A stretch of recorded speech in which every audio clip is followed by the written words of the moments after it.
আপনারা জানেন অনেকেই যে হয়তো দেরিতে লাগালে ধান হয় না, কিন্তু এক জিনিস দেখুন, এবারের যে প্রাকৃতিক বিপর্যয়, যেভাবে অতিবৃষ্টি আমাদের প্রকৃতি শিক্ষা দিয়ে গেল আমার কাছে, যে দেরিতে রুইলেও যে দেশি ধান হয়। কিরকম, কত দেরি? এটা দেখুন যে আমার এখানের যে জল ছিল, জল তো কমতেই চাইলো না, তা কি করা যাবে? দেখা গেল ভাদ্র মাসের 25 তারিখ কোনো রকম কাদা না করে এই জমিতে আমি কেরালা সুন্দরী ধান রোপণ করলাম। অনেকেই ঠাট্টা করলো। চারার বয়স তখন কত? চারার বয়স ছিল 50 দিনের। 50 দিনের চারার বয়স, তাকে আমি নিয়ে এলাম জমিতে এবং একটা করে কাটি দিয়ে এখান সেখান করে, যেহেতু কাদা করা নেই, যেখানে পেয়েছি একটু নরম আমি সেখানেই দিলাম। যে এইখান থেকে প্রকৃতি যে শিক্ষা দিয়ে গেল, যে প্রকৃতির দান এই যে দেশীয় ধান, তাকে কিভাবে যত্ন করে রাখলে যে যতই বিপর্যয় হোক রোপণ করলে হবে। এই দেশি ধান কোনো আঁচতে ভালো হবে, আর এই ধানটা পরে নাবিতে অথচ ফলন ভালো হচ্ছে। এই ধানটা সকলেরই চাষ করা উচিত। না, এই ধান যে দেরিতে লাগানো, এটা কত দেরিতে লাগানো যেতে পারে আপনি বলছিলেন? এটা ভাদ্র মাসে বিশ্বকর্মা পুজো পর্যন্ত রুইলেও ধান হয়ে যাবে।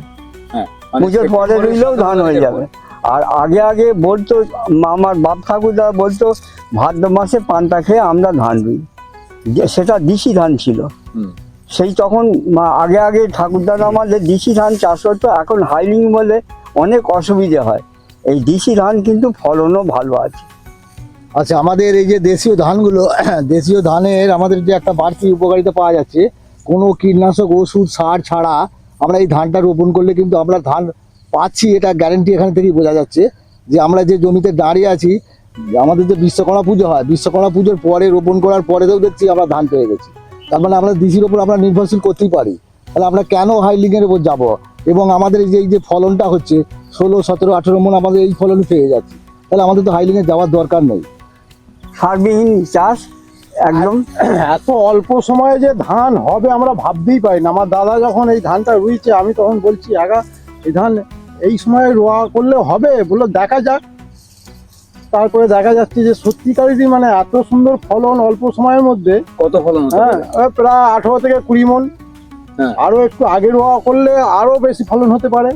তো 33 শতকে সেটা বলুন। হ্যাঁ, 33 শতকে হ্যাঁ, বিঘেতে প্রায় আচ্ছা, কাটা। এই যে দেরি করে লাগানো হলো, তাতে কি আপনার পাকতে আগে যা সময় লাগতো সেরকমই সময় লাগছে না একই সময় লাগছে? না, একই সময় লাগে।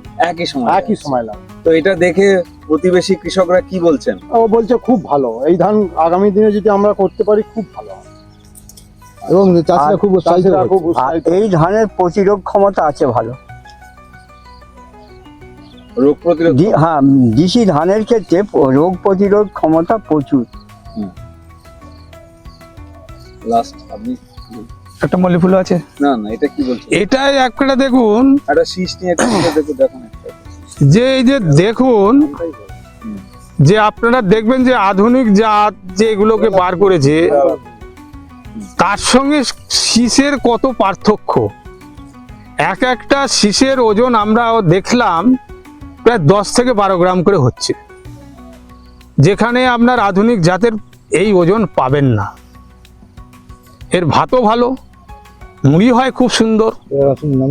হ্যাঁ, এই জাতটা খুব ভালো ধান এবং এর প্রচার আস্তে আস্তে বাড়ছে। অনেক চাষি আমাদের কাছ থেকে এখন এই বীজের সন্ধান করছে।